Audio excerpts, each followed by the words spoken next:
ಒಂದು movie hit ಆಯ್ತು, success ಬಂತು ಅಂತಂದ್ರೆ ಆಕ್ಟರ್ಸ್‌ನ ರೆಕಗ್ನೈಸ್ ಮಾಡ್ತಾರೆ, ಪ್ರೊಡ್ಯೂಸರ್ಸ್‌ನ ರೆಕಗ್ನೈಸ್ ಮಾಡ್ತಾರೆ, ಮೋಸ್ಟ್ ಇಂಪಾರ್ಟೆಂಟ್ಲಿ ಡೈರೆಕ್ಟರ್ಸ್‌ನ ರೆಕಗ್ನೈಸ್ ಮಾಡ್ತಾರೆ. ಕೆಲವೊಂದು ಕೇಸಸ್ ಅಲ್ಲಿ ರೈಟರ್ಸ್ ಬಗ್ಗೆ ಮಾತಾಡಿದ್ದಾರೆ and I think Kantara stands out ಅಲ್ಲಿ because I think Kantara chapter 1 press launch ಅಲ್ಲಿ ಕೂಡ ರೈಟರ್ಸ್‌ನ ಸ್ಟೇಜಲ್ಲಿ ಕರೆಸ್ಬಿಟ್ಟು ಅವ್ರನ್ನ ಸ್ಟೇಜಲ್ಲಿ ಆಕ್ಟರ್ಸ್ ಜೊತೆನೆ ಕೂರಿಸಿದ್ರು which is like a very new thing, ಎಲ್ಲೂ ಮಾಡದೇ ಇರೋದು ನಾವು ನೋಡಿದ್ದು. ಬಟ್ ಇನ್ ಜನರಲ್ ಇಂಡಸ್ಟ್ರಿಯಲ್ಲಿ ರೈಟರ್ಸ್‌ಗೆ ಏನ್ ರೆಕಗ್ನಿಷನ್ ಸಿಗಬೇಕು ಸಿಗುತ್ತಾ ಸರ್ ಒಂದು ಮೂವಿಗೆ? We are very fortunate that ನಾವು ರಿಷಬ್ ಸರ್ ಟೀಮಲ್ಲಿ ಇದ್ದೀವಿ ಅಂತ. ಅಂಡ್ ನೀವು ನೋಡಿದ್ರೆ ರಿಷಬ್ ಅಂಡ್ ರಕ್ಷಿತ್ ಈ ರೈಟಿಂಗ್ ಇದನ್ನ ಎಷ್ಟು ಅವರು ಸೇಫ್ ಗಾರ್ಡ್ ಮಾಡ್ತಾರೆ, that stands out last 10 years ಅಲ್ಲಿ.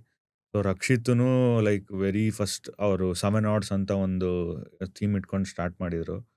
ಸೊ ಆ 7 Odds ಅಲ್ಲಿ ಲೈಕ್ 7 ಜನ ಬೇರೆ ಬೇರೆ ಬೇರೆ ಬೇರೆ ರೈಟರ್ಸು, ಅವ್ರು ಬೇರೆ ಬೇರೆ ಬೇರೆ ಥಾಟ್ ಪ್ರೊಸೆಸ್ಸು ಆ್ಯಂಡ್ ಅವ್ರನ್ನ ಕರೆದು ಎಲ್ಲರಿಗೂ ಪರಿಚಯ ಮಾಡಿಸೋದು, ಮಾತಾಡ್ಸೋದು ಆ್ಯಂಡ್ ರೈಟರ್ಸ್ ಎಷ್ಟು ಇಂಪಾರ್ಟೆಂಟ್ ಅನ್ನೋದು ಇಂಡಸ್ಟ್ರಿಗೆ ಅಂದರೆ ನ್ಯೂ ಜನ್ರೇಷನ್ನಲ್ಲಿ ಹೇಳ್ಕೊಡ್ತಾ ಇರೋದೇ ಲೈಕ್ ನಮ್ಮ ರಕ್ಷಿತ್, ರಿಷಬ್ ಸರ್ ಈ ಥರದವರು.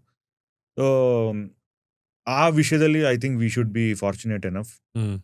ನಮಗೆ ರೆಕಗ್ನಿಷನ್ಸ್ ಸಿಗ್ತಾ ಇದೆ ಆ್ಯಂಡ್ ಸ್ಟೇಜ್ ಮೇಲೆ ಕರೀತಾರೆ, ಮಾತಾಡಿಸ್ತಾರೆ, ಎಲ್ಲ ಮಾಡ್ತಾರೆ. ಕೆಲವು ಕಡೆ ಅದು ಅಂದರೆ ನಡೀತಿಲ್ಲ ಇನ್ನೂ. ಬಿಕಾಸ್ ಆ ಇದರಿಂದನೇ ಎಷ್ಟೊಂದು ಜನ ಬ್ಯಾಕ್ಔಟ್ ಆಗ್ತಾ ಇದ್ದಾರೆ. ನನಗೂ ಸುಮಾರು ಜನ ಎಲ್ಲ ಮೆಸೇಜ್ ಮಾಡೋದು, ಅವ್ರ ಕಷ್ಟಗಳು ಹೇಳ್ಕೊಳ್ಳೋದು ರೈಟಿಂಗ್ ಬಗ್ಗೆ ಇದೆಲ್ಲ ಮಾಡ್ತಾ ಇರ್ತಾರೆ. ಬಟ್ ಅದನ್ನೆಲ್ಲ ನೋಡಿದಾಗ ನಮ್ಗೆ ಒಂದೇ ಒಂದು ಅನ್ಸುತ್ತೆ that industry should consider writers. ನಿಮಗೆ ಕ್ವಾಲಿಟಿ ಫಿಲ್ಮ್ಸ್ ಬರಬೇಕು ಆ್ಯಂಡ್ ಕಾಂಪಿಟಿಷನಲ್ಲಿ ನಾವು ಇನ್ನೂ ಇರಬೇಕು ಅಂತ ಅಂದರೆ ರೈಟಿಂಗ್ ಈಸ್ ವೆರಿ ಇಂಪಾರ್ಟೆಂಟ್ ಇವತ್ತಿಗೆ. ಸೊ ಆ ಕ್ವಾಲಿಟಿ ನಾವು ಮೇಂಟೈನ್ ಮಾಡಬೇಕು, ಬೇರೆ ಇಂಡಸ್ಟ್ರಿ ಜೊತೆ ನಾವು ಕಾಂಪೀಟ್ ಮಾಡಬೇಕು ಅಂತಂದರೆ ವಿ ಶುಡ್ ನರ್ಚರ್ ರೈಟರ್ಸ್. ಅವ್ರಿಗೆ ಮುಂಚೆ ಥರ ನಾನು ದ ರಾ ಬೇಂದ್ರದೆಲ್ಲ ಯಾವುದೋ ಒಂದು ನೋಡಿದ್ದೆ. ಬೇಂದ್ರೆ ಅವ್ರಿಗೆ ಪ್ರಿಂಟ್ ಮಾಡೋಕ್ಕೆ ಮತ್ತು ಇದಕ್ಕೆ ದುಡ್ಡಿರ್ತಿರ್ಲಿಲ್ಲ. ರೋಡ್ ಎಲ್ಲ ಅಲ್ದ್ಕೊಂಡು ಅವ್ರ ಹೆಂಡ್ತಿದೆಲ್ಲ ಏನೋ ಒಡವೆ ಎಲ್ಲ ಅಡ ಇಟ್ಟು ಆ ಥರ ಎಲ್ಲ ಮಾಡಿ ಪ್ರಿಂಟ್ ಮಾಡಿದಂಥ ದೊಡ್ಡ ದೊಡ್ಡ ರೈಟರ್ಸ್ಗಳ್ದು ಕಷ್ಟ ಅವತ್ತಿಗೇನಿತ್ತು, ಕೆಲವು ಸತಿ ಇವತ್ತಿಗೂ ಇಷ್ಟೇನಾ ಅನ್ನೋ ಥರ ಫೀಲ್ ಬಂದ್ಬಿಡುತ್ತೆ ನಮಗೆ. ಸೊ ಎಲ್ಲರೂ ಇವಾಲ್ವ್ ಆಗ್ತಿದ್ದಾರೆ ಎಕ್ಸೆಪ್ಟ್ ಆ ಡಿಪಾರ್ಟ್ಮೆಂಟ್ ಒಂದು ನಮಗೆ ಇವಾಲ್ವ್ ಆಗ್ತಾ ಇಲ್ಲ. ಏನಕ್ಕೆ ಅನ್ನೋದಕ್ಕೆ like we should collectively answer for it. ಎಲ್ಲ ಟೆಕ್ನಿಷಿಯನ್ಸ್ ಆಗಲಿ, ದೊಡ್ಡ ದೊಡ್ಡ ಡೈರೆಕ್ಟರ್ಸು, ಸೊ ಅವರು ನರ್ಚರ್ ಮಾಡೋಕ್ಕೆ ಸ್ಟಾರ್ಟ್ ಮಾಡಬೇಕು ಎಲ್ಲಾರ್ನೂ ರೈಟರ್ಸ್ನ. ಅವಾಗಲೇ ನಮಗೆ ಒಂದು ಒಳ್ಳೆ ಸ್ಕ್ರಿಪ್ಟ್ ಬರೋದು, ಒಳ್ಳೆ ಸಬ್ಜೆಕ್ಟ್ ಬರೋದು. ಆ್ಯಂಡ್ ರಕ್ಷಿತನು ಒಂದು ಕಡೆ ಹೇಳಿದರು, ಒಂದು ರೀಮೇಕ್ ರೈಟ್ನ ತಂದುಬಿಡ್ತೀರಾ, ಆದರೆ ನೀವು ಇಲ್ಲಿರೋ ರೈಟರ್ಸಿಗೆ ದುಡ್ಡು ಕೊಡೋಕ್ಕಾಗಲ್ಲ ಅನ್ನೋ. ರೀಮೇಕ್ ರೈಟ್ಗೆ 30 ಲಕ್ಷ ಖರ್ಚು ಮಾಡ್ತಿರೋ ರೈಟರ್ಗೆ 3 ಲಕ್ಷ ಕೊಡೋಕ್ಕಾಗಲ್ಲ ಅಂತ. ಸೊ ಅದು ಯಾವಾಗ ಚೇಂಜ್ ಆಗುತ್ತೆ ಇಂಡಸ್ಟ್ರಿಯಲ್ಲಿ, ಆಟೋಮೆಟಿಕಲಿ ನಮಗೆ ಕ್ವಾಲಿಟಿ ಬರೋಕ್ಕೆ ಸ್ಟಾರ್ಟ್ ಆಗಿಬಿಡುತ್ತೆ. ನನಗೆ ರಿಷಬ್ ಸರ್ ಒಂದು ಎಕ್ಸಾಂಪಲ್ ಹೇಳ್ತಾ ಇದ್ದಾರೆ ಯಾವಾಗ್ಲೂ. ಅವ್ರ ಹೆಸರು ಗೊತ್ತಿಲ್ಲ, ಒಬ್ಬರು ತಮಿಳ್ ರೈಟರ್. ಅವ್ರು ಏನಂತಂತಂದರೆ, ನೀನು ಯಾರೋ ಒಂದು ಪ್ರೊಡಕ್ಷನ್ ಹೌಸು ಹೋಗ್ಬಿಟ್ಟು ಆ ರೈಟರ್ ಹತ್ರ ಹೋಗ್ಬಿಟ್ಟು ಬಡ್ಜೆಟ್ ಹೇಳಿದ್ರೆ ಅವರು script ಕೊಡೋರಂತೆ.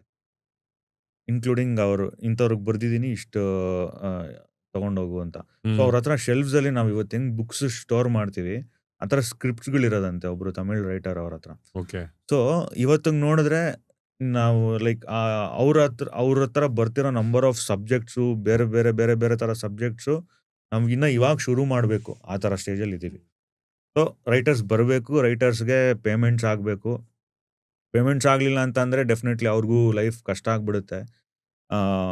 So we are fortunate, ನಾವು ಒಂಚೂರು ರೈಟ್ ಪೇಜಲ್ಲಿ ಇದ್ದೀವಿ. ಬಟ್ ಯಾರು ಹೋಪ್ಸ್ ಕಳ್ಕೊಬಾರ್ದು ಅನ್ನೋದಷ್ಟೇ. ಸೊ ಸಮ್ ಡೇ ಯಾರು ಗೊತ್ತಿಲ್ಲ, ಟುಮಾರೋ ಮೈಟ್ ಬಿ ಯೋರ್ಸ್, ಗೊತ್ತಿಲ್ಲ.